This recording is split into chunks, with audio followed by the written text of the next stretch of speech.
সেদিন চলে গেছিলাম নৈহাটি। আর নৈহাটি মানেই হচ্ছে আমাদের সবার প্রিয় বড়মা। কোনো ঠাকুরের কাছেই মনে হয় প্ল্যান করে পুজো দিতে যাওয়াটা সাকসেসফুল হয় না।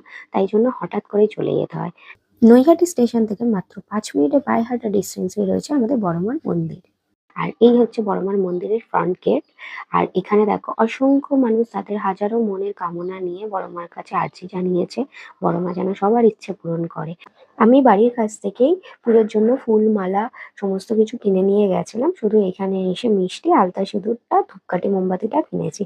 তো কাকুকে বললাম, "তুমি একটু ডালাটা আমার তৈরি করে দাও।" কাকু তাই আমার ফুলমালাগুলোকে বার করে নিয়ে এখানে ডালার মধ্যেই সাজিয়ে দিচ্ছিল। আর এই ডালা নিয়ে চললাম লাইনে শেষ প্রান্তে কোথায় আছে তার খোঁজ করতে। সে তো কোনো ঠিকই নেই কোথায় লাইনের শেষ। সেই হেঁটে যাচ্ছি তো হেঁটে যাচ্ছি। তাও ভাগ্য ভালো যে আমার বন্ধুরা আগে পৌঁছে গেছিল। পৌঁছে গিয়ে লাইন দিয়েছিল বলে লাইনটা অনেকটাই এগিয়ে আমি পেয়েছি। আমাকে বেশিক্ষণ ওয়েট করতে হয়নি। তো আমাদের মোটামুটি ১ ঘন্টার মধ্যেই পুজো দেওয়া কমপ্লিট হয়ে গেছিল।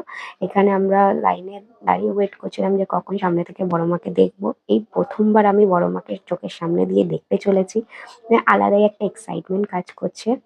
আর এখানে দেখো কত সুন্দর সুন্দর বড়মার ছবি বিক্রি হচ্ছে। সাথে কিউট কিউট গোপালের ছবিগুলো বিক্রি হচ্ছে। যেন মনে হচ্ছে তাকিয়েই থাকি আর সব ছবিগুলোকে তুলে নিয়ে চলে যাই। এত সুন্দর লাগছিল না যে কি বলবো। তারপরে দেখতে দেখতেই বড়মার মন্দিরের সামনে আমাদের লাইন চলে এলো। আর এটা হচ্ছে মেন এন্ট্রান্স। আগেই দেখিয়ে দিয়েছি তোমাদেরকে। এখান থেকে সোজা ঢুকে লাইন বরাবর যেতে হবে। এই যে এরকম জিগজ্যাগ লাইন করা আছে। এই লাইন ধরে গিয়ে তুমি বড়মার সামনে পৌঁছে যাবে। দিনটা ছিল শনিবার আর এই কারণেই এতটা বেশি ভিড় হয়েছে মন্দিরে। আমি বড়মার জন্য শাড়ি কিনে নিয়ে গেছিলাম। আর এই দেখো আমাদের সবার বড়মা।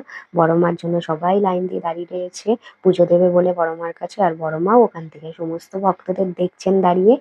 আর আবারও আমার ভিডিওর মাধ্যমে তোমরা বড়মাকে একবার দর্শন করে নাও। আর সবাই বলো জয় বড়মার জয়। আমরাও এখানে অধীর আগ্রহে দাঁড়িয়ে রয়েছি যে কখন আমরা বড়মার কাছে যাব আর বড়মার কাছে আমাদের পুজোটা নিবেদন করব। সেদিন মন্দিরে এত ভিড় হয়েছিল যে রীতিমতো সামনে ধাক্কাধাক্কি চলছিল পুজো দেওয়ার জন্য। তো রীতিমতো আমাদেরকেও যুদ্ধ করে পুজো দিতে হয়েছে সামনে যাওয়ার পর। পুজো দেওয়া কমপ্লিট করে চলে গেছিলাম আমরা সামনের একটা মিষ্টির দোকানে। সেখানে গিয়ে আমরা কচুরি, ছোলার ডাল আর এই গোলাপি গোলাপ জামুন খেয়ে আমাদের ব্রেকফাস্ট কমপ্লিট করে ফিরে গেছিলাম বাড়ির দিকে। ট্রেনে এত ভিড় ছিল যে আমি কোনো রকম আর ভিডিও শুট করতে পারিনি।